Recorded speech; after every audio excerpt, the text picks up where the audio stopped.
Akkam jirtu kabajamtoota daawwattoota televezyiinii OBS kan daawwataatii jirtan kun qophii qe'ee Oromooti.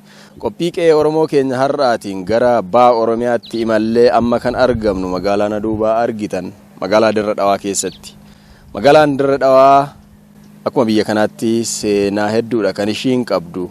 Keessoon yookaan moggaasni maqaa ishii gandi ishiin qabdullee jechuudha. Akkasuma moggaasa yookaan maqaawwan adda addaati kan ishiin qabdu. Magaalaan Dirra Dhawaa daandii baaburaa Jibuutii gara Finfinneetti keessa qaxxaamuree darbu sababeeffachuudhaan hundeeffamtellee jedhameeti kan himamu.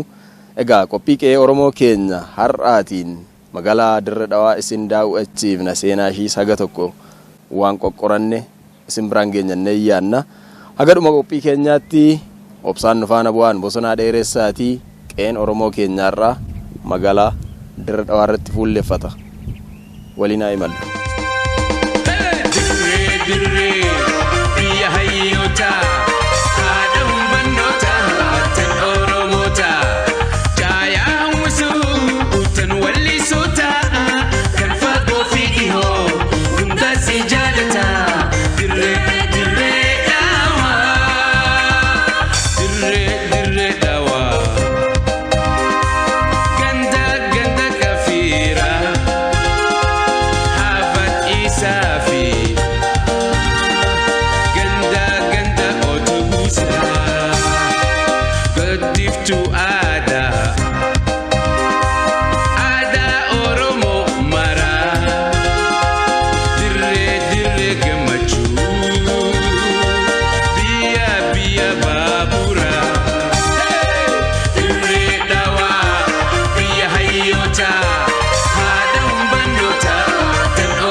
Hangadhuma jaarraa 19ffaatti laftii magaalaa Dirra Dhawaarraa lafa duwwaa horsiifatee bultoonni irra bobbaafatan jedhama. Uummanni gaarreen Harargeerraa loon isaanii qabatanii gara lafa magaalaa Dirra Dhawaatti deddeebuudhaan dheechifachaas turan. Finfinneef Dirra Dhawaan daandii baaburaan walitti baasuudhaaf jalqaba yaadni kan dhiyaates bara 1877 ta'uu himama.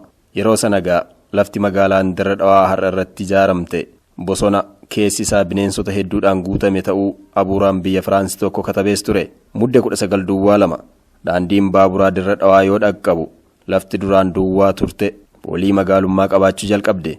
Sababa ijaarsa daandii baaburaa fi buufata baaburaa Dirra Dhawaatiinis suuqiiwwan manneen jireenyaaf kanneen biroo ijaaramuu eegalani. Dirra Dhawaan magaalaa ta'uudhaaf waggaa tokko qofaa akka itti fudhate barreeffamni waa'ee magaalittii katabame tokko ni hima. Otoo waayyuun turiinis daldaltoonni Arabaa fi Indiyaa Dirra Dhawaatti waa gurguruu fi bituu jalqabani. Lafti bakka magaalaa jedhamtus ariitiidhaan guddatte. Maaliif jennaan injiinaroonni jajjaboo Yuurooppii akka Fireench, Itaalii fi Giriik naannawaa sana waan qabataniifi.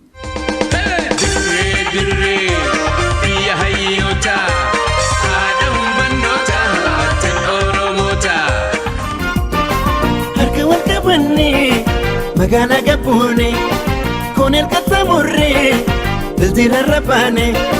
Harka wal qabannee magaalaa gabbuunee kooneel qaxxaamurree daldala irra baanee. Kaasirraa nambar waan jaalallaan daawwanne deebuuteenya maraa. Daawwattoota televezyiinii OBS qophiin qe'ee Oromoo kan magaalaa Dirra Dhawaa keessa deddeemuudhaan isin daawwachiifnu itti fufa. Amma bakki itti argamu kun addabaabayii daandiiwwan sadan arfan tokko itti waldaan yookaan waldeenya daandii kana ta'uu danda'a. Daandiiwwan asii gadi dhufee gidduu kanatti dhaabatu yookaan kanatti makamu kaafraarraa kan gadi dhufudha. Akkasuma immoo daandiin gara laga Harree geessu asiin qaxxaamuruudhaani asii ol dhufte immoo gara Taayiwaan irraa. Taayiwaan kun gara giddu gala gabaa kanallee hedduu akka qabudha kan odeeffamu. Bakki kun egaa Koonel egaa wallistoonni illee kan ittiin sirban Koonel dhufnee dachaatu. Bakki kun immoo riqicha yookaan dildilarra baane jedhee wallisaa Qamariisuuf illee kan inni wallise riqichi dachaatu nu fuuldura jira. Lagni kun al takka akka tasaa dhufee jiraattota naannawaa kanarraan dhiibbaa ni geessisa.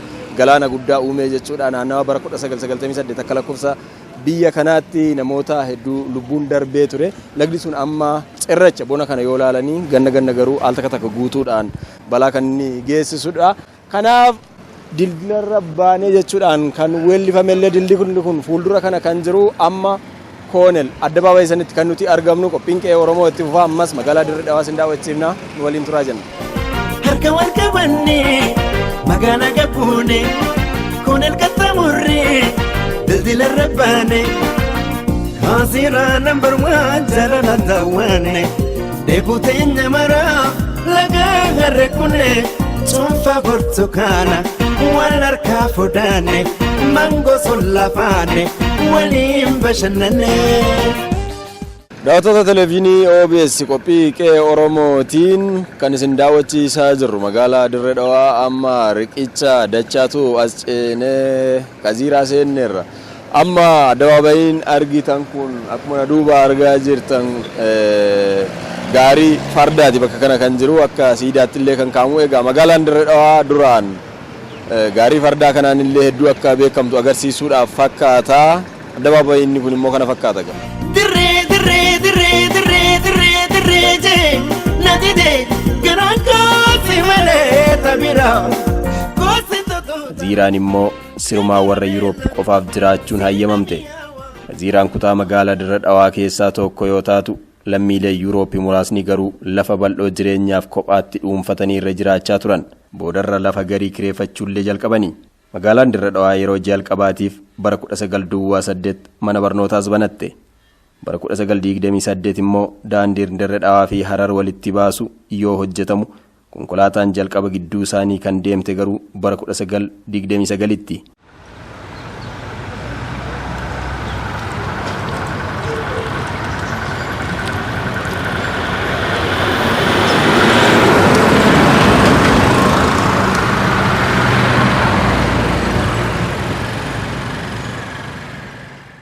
Daawwattoota televezyiinii OBS qophiin keenya kan qe'ee Oromooti magaalaa Dirree Dhawaatti kan nuti argamnu.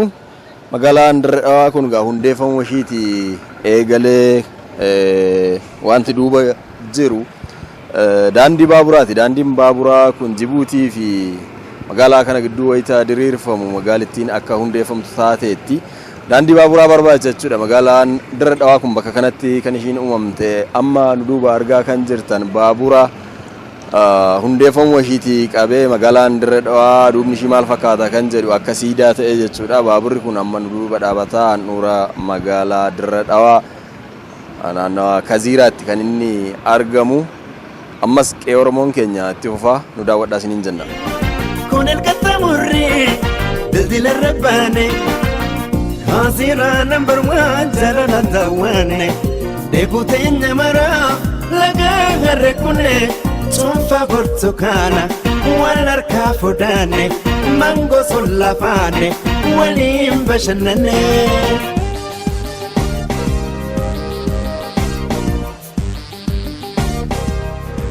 Qophii qe'ee Oromooti kan daawwataatii jirtan. Ammas magaalaa Dirree Dhawaa keessa asiif achi goggorree isin daawwachiisaati kan nuti jirru.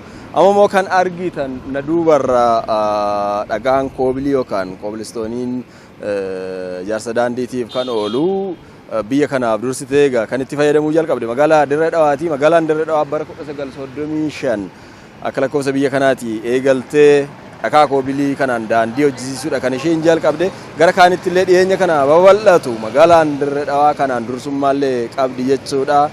Amma sanaaf fakkaata waan akka siidaa dhagaa koobiliitiif addabaabayii kanarra kan kaawame. Ammas qe'een Oromoo keenya itti fufaa nu daawwadhaa isiniin jenna. Dirree biyya hayyoota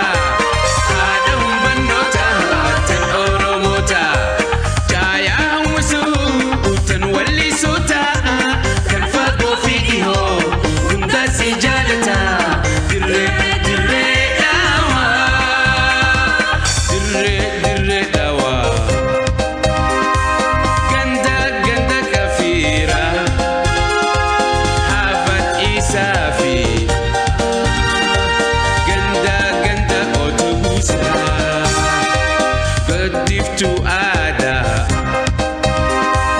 Aadaa Oromoo maraa. Dirree gammachuu. Magaalaan Dirree Dhawaa hambaawwan adda addaa ni qabdi. Moggaasni maqaa kutaawwan magaalittiis gariin afaan Fireench, gariin afaan Oromooti. Buufata baaburaa bara 1902 hundaa'e. Riqicha dachaatu bara 1966 yookaan 72 ijaaramuu hin oolle jedhamu. Bara 1919 kan ijaarame mana jireenya Ibraahim Billisaa. Bara 1940 siidaa yaadannoo loltoota Ingilizii 3 fi biyyoota Afrikaa biroo 73 babal'ifannaa Itaalii mormuudhaaf ajjeefaman. Bara 1940 kan ijaarame giddugala gabaa Kafraa. Manneen barnootaa Giriik, Firaansii fi Indiyaa fi kanneen biroo magaalaa Dirree Dhawaa keessatti argamu. Dirree Dhawaa dhaqanii baaqlaawaa mushabbaa kinyaatiin kan deebi'e yookaan jarjare yookaan immoo nama daawwachiisutu itti laafes ni jedhama. Magaalaa Dirree Dhawaa irraa kana ilmaan arfan qalloo jiraataa turanii kan nuun jedhan keessaa qalloo ilmaan 4 qaba. Baabbilee, Oborraa, Dagaa fi Alaadha. Ilmaan arfan qalloo keessaa Baabbilee ijoollee 4, Oborraan ijoollee 3, Dagas ijoollee 3, Alaan immoo ijoollee 12 horan. Ilmaan arfan qalloo keessaa Daga ijoolleen 3 horate, Jaarsoo, Uumee fi Nooleedha. Ilmaan alaa 12 gariin gaara mul'ataa yoo jiraatan kaan immoo lafa Dirree Dhawaa irraa kana qabatanii akka turan tumama. Ilmaan Dagaa keessaa Nooleenis Dirree Dhawaa irraa qabiyyee isaaniitii jedhu. Qubsumaa fi faca'insa ilmaan qalloo arfan bal'inaan waan faana dhaamu ta'e garuu Dirree Dhawaan kun otoo har'a injiinaroota Yuurooppii fi kaampaanii isaaniitiin hin bu'uureffamin dura qomoo Oromoo lafa sanarra ture maqaa dhoofne bira darbuudhaafi.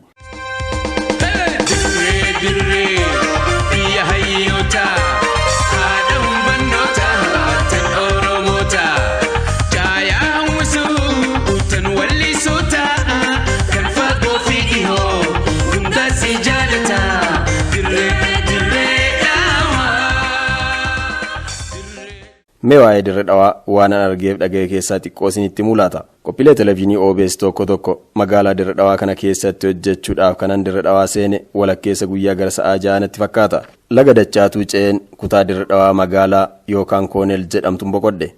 Anaaf magaalota nan gamma arge keessaa akka Dirree Dhawaatti keessi ishii kan na dhibeef bakkan ba'etti deebuu kanan dadhabe hin jiru. Ana qofaan se'ina konkolaachisaan daandii wallaaluu kan jedhamullee Dirree Dhawaatti waan hojjetu natti hin fakkaatu.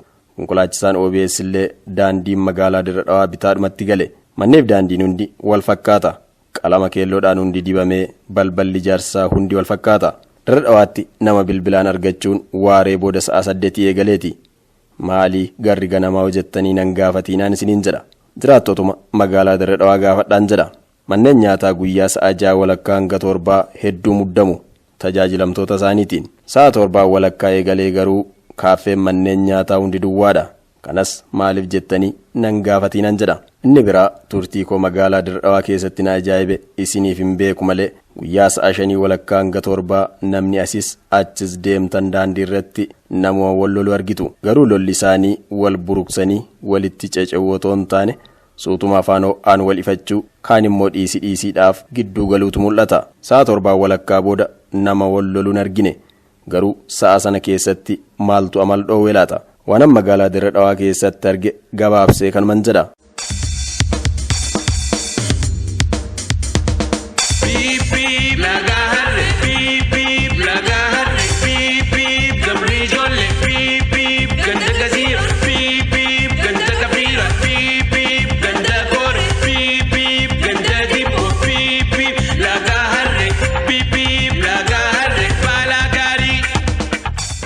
Daawwattoota televezyiinii OBS qophii qe'ee Oromoo magaalaa Dirree Dhawaa sin daawwachiisaati kan nuti turre haga tokko qophii qe'ee Oromoo keenyaani. Egaa qophii keenya magaalaa Dirree Dhawaa irratti fuulleeffachuudhaan qopheessine gara Goolabuutti kan nuti deemaatii jirru. Amma kan argamnu magaalaa Dirree Dhawaa handaaruma isaarra jechuudha. Bakka inni itti argamu kun Lagaarree kan jedhamu. Egaa Lagaarree kanatti ammallee laga ta'ee bishaan irra yaa'u baatu cirrachatu guutee jira. Tarii gara gannaa waqtii rooba keessa bishaan dhufuu danda'a. Ammaaf lafti kun gogaadhuma. Magaalaan Dirree Dhawaa sana duubaan argitu lagdi harree yeroo baay'ee ni waamamti magaalaa Dirree Dhawaatiin wal qabatee jechuudha. Qophii qe'ee Oromoo magaalaa Dirree Dhawaa irratti kan qopheessine kanumaan guduunfina qe'ee Oromoo kan biraatii walitti deebinaan bosonaa dheeressaan ture ulfina argadha.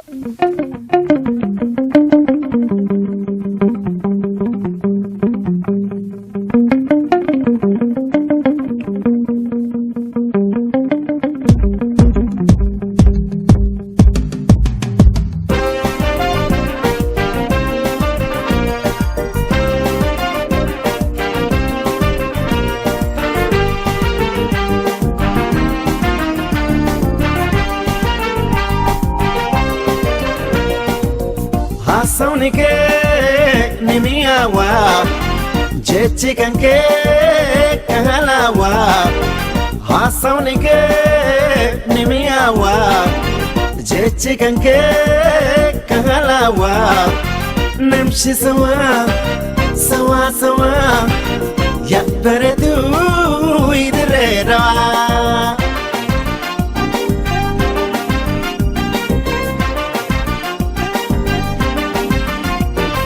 Kana mabarisa haramaya kaye otobus ya padeti awata imbaye Kana mabarisa haramaya kaye otobus ya padeti awata imbaye Amali potaka danga konga poe Okumanda pade shagidre dawa Sutatina sawe laputi ya jete Oneti ya jete Warrawa milkawi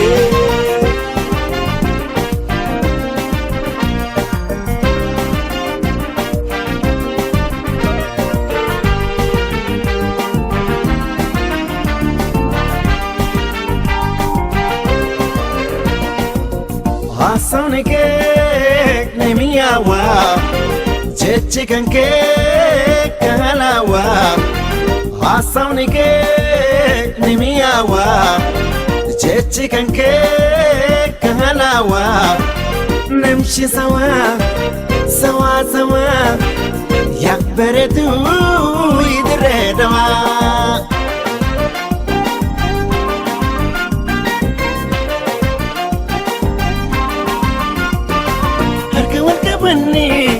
Magana gabune con el catamurri desde la rapane harka wal kabane Magana gabune con el catamurri desde la rapane Hazira number 1 jarana dawane debutenya mara laga harkune Sonfa portocana walar kafudane mango sullafane walim bashanane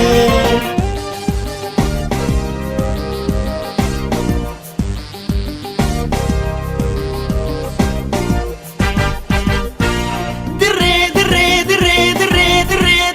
je nadide garanko simale tabira kosi totota ya caramel sinamiawa akashankora sinina sawa situna dawa sinina sawa situna dawa sinina sawa ya baredu idrenawa ya baredu idrenawa otunyana bashanana ganda kore kotunyana bashanana laka harre akotunyana bashanana kandagara akotunyana bashanana gamkafira akotunyana bashanana amestanya akotunyana bashanana kabrijole akotunyana bashanana ganda dibo akotunyana bashanana abadisa akotunyana bashanana number 1